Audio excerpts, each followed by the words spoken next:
here on August the 15th, 2009 from Montreal. Just turning west onto Rue Sherbrooke now, which is one of the main east-west thoroughfares. Interesting thing about the layout is it's really not an east-west layout, it's more sort of southwest to northeast. But people generally look at the St. Lawrence River as being to the south of the city, although it's more to the east of the downtown area. And straight ahead here now we have basically downtown Montreal, the newer portion of Montreal with all the business skyscrapers. Montreal used to be the commercial center of Canada until the 1970s, when there were sort of lots of political troubles, separatism in Quebec,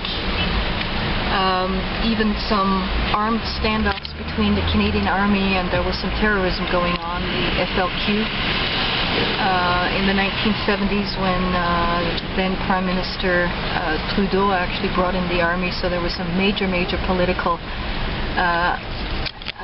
situations going on at that time, and due to the political uncertainty at the time, a lot of the headquarters of many of the major Canadian corporations moved out of Montreal into Toronto.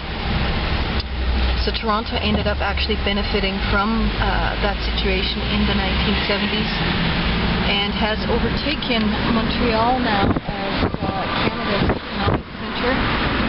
Is also the larger of the two cities with over 5 million people in the greater metropolitan area of Toronto. Montreal has about 3.6 million people, I think, in the greater metropolitan area, so it's still a very large city.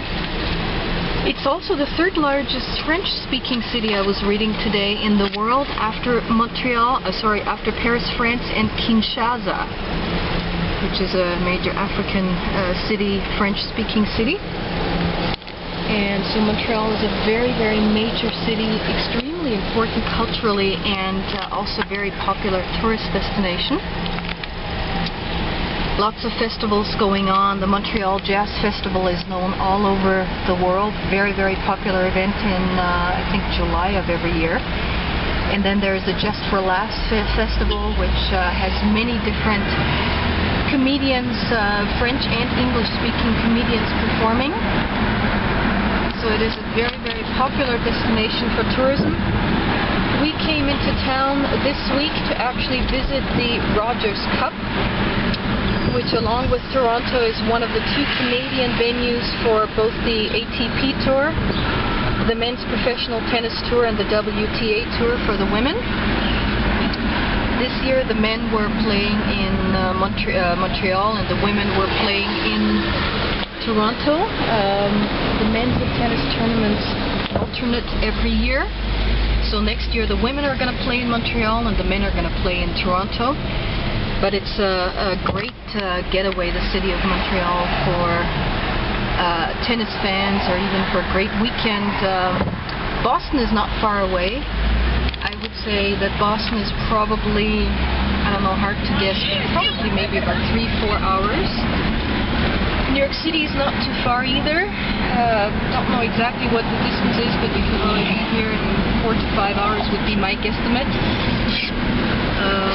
Toronto, 50 kilometers to 5.5 hours roughly, somewhere depending on how fast you drive, between 5 and 6 hours. So it is a great getaway destination for anybody living on the eastern seaboard. And you can see this is sort of the more modern downtown business district. We're still driving on Rue Sherbrooke.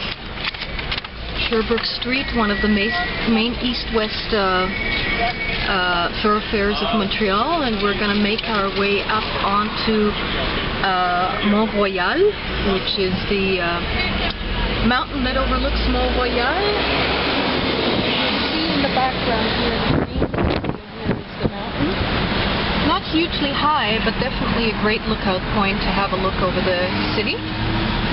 And you can see there's a mix of 19th century architecture here and 20th century architecture, lots of buildings from the 1970s. We're now at the intersection of Stanley Street and Sherbrooke Street. Again, old historic architecture and late 20th century architecture. This is a Ritz-Carlton hotel, very, very impressive neoclassical building. And then there's another hotel, I think, on this side. We were just driving through here a couple of days ago, and you can see here, nice facade, sort of early 20th century facade, very sort of reminiscent of the railroad hotels that were built from the 1880s to the 1920s in Canada. Let's see, this is the Renfrew store, and what is the name of this hotel here? Let me see, can I see it? Chateau. Oh, this is a very impressive chateau-like building with a Romanesque, Richardson Romanesque church right next to it that's being renovated. Right here.